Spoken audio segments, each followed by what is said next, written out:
All right.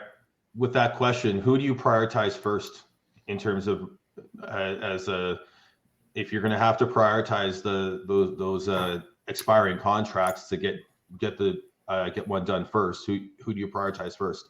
Oliver Shillington. Well, that's another one.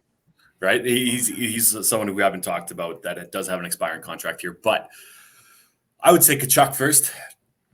Because if you get Tkachuk, then it gives Johnny Gaudreau a little bit more leniency towards Calgary because Tkachuk is staying in that top line.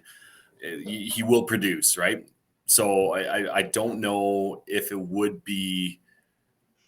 I don't think it would be. I don't know if it would be Johnny, even though he is an amazing player. I think Tkachuk would be your number one priority. But fuck, if you're playing that game and the way that the Tkachuks are and have known to,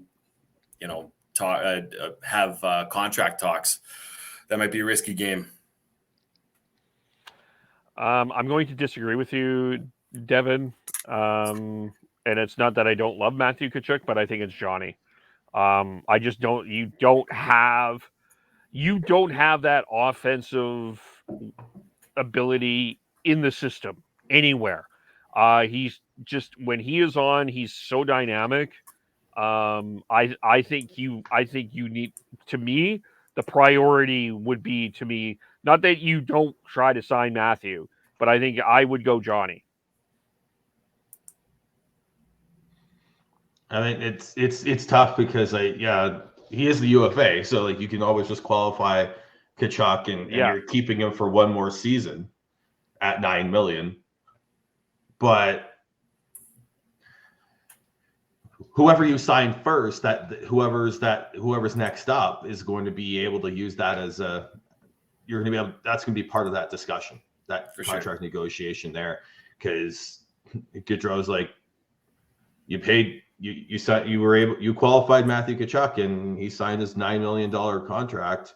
I feel like I'm worth just as much as Tkachuk.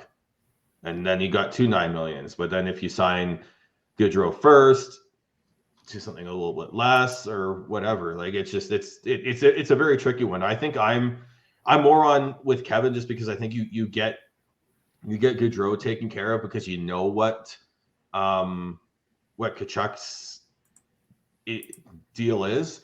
At the very worst, you've got him for one more year at $9 million. So